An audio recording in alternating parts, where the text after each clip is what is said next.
Coisa da tecnologia, gente. A bateria do celular acabou na hora da gravação do vídeo, né? Mas faz parte. Eu vou então fazer um vídeo mais curto aqui só para nós encerrarmos do ponto onde eu parei a leitura.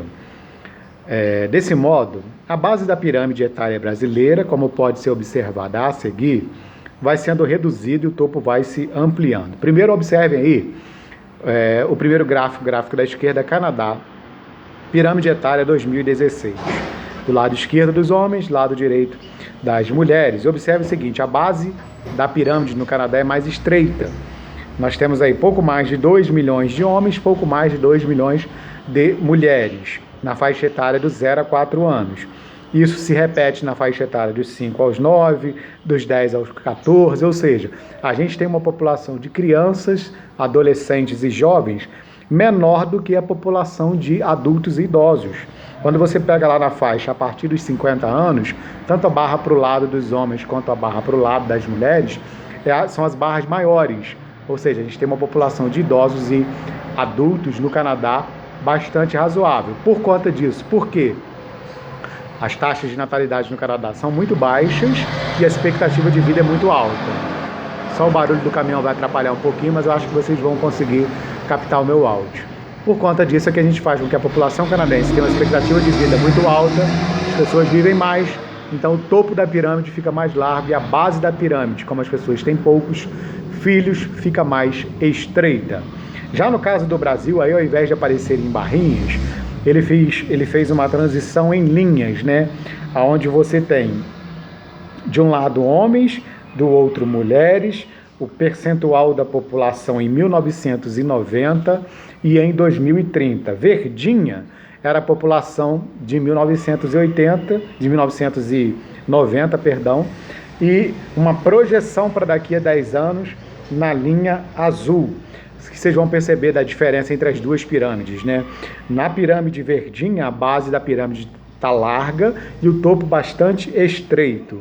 Já numa projeção para daqui a 10 anos, a gente tem um estreitamento da base da pirâmide, ou seja, os brasileiros tendo bem menos filhos, hoje já são menos de 2 filhos por casal, a média está em 1,8 mais ou menos, com uma projeção para daqui a 10 anos de ficar 1 filho por casal, e aí explico já já que tipo de impacto isso provoca, e a população idosa e adulta bastante alta, né? Então a gente tem uma mudança, a gente está nessa fase de transição demográfica, ou seja, a gente está deixando de ser um país com população de predominância de crianças e jovens para se tornar nos próximos 10 anos como uma população de predominância de pessoas adultas e idosos.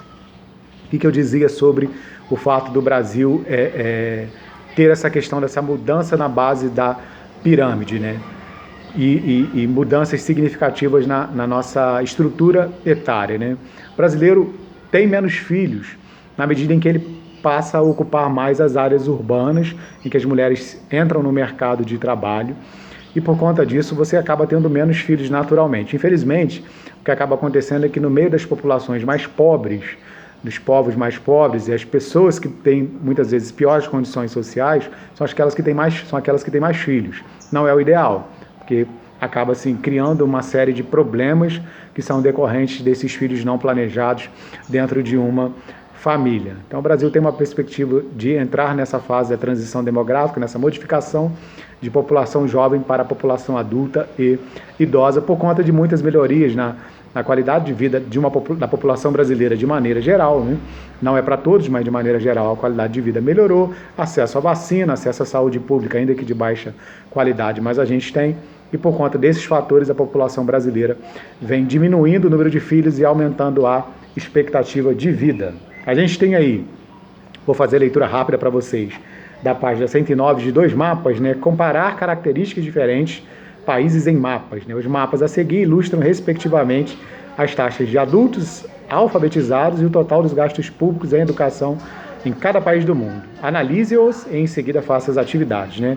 Então a gente pega aí taxa de alfabetização. Quanto mais escuro no mapa, significa que mais pessoas são alfabetizadas e o grau de escolaridade é maior. Quanto mais claro no mapa, esse grau de escolarização é menor e mais pessoas são formadas. Menos pessoas são formadas, né? Então você olha para a África, você está vendo tudo em amarelinho, né? Índice de analfabetismo alto. Quando você olha para a Europa, você já vê uma taxa de alfabetização bastante elevada.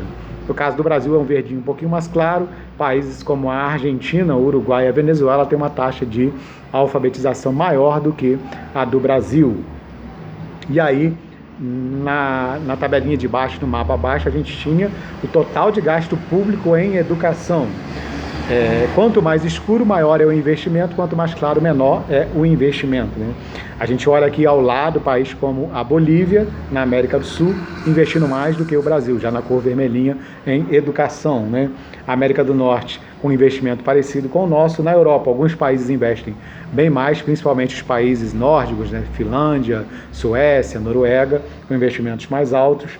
E na Ásia também, com um percentual bastante elevado dos gastos em educação. Quanto mais se investe em educação, espera-se que a qualidade da educação melhore. Não é uma relação direta, né? Pode ser que você gaste mais e gaste errado, mas a ideia é que quanto mais você investe em educação, melhore a sua qualidade. Encerramos então a aula, as atividades, além dessa da página 109, para vocês responderem a questão 1 e 2, eu vou colocar durante a aula de amanhã. Abração!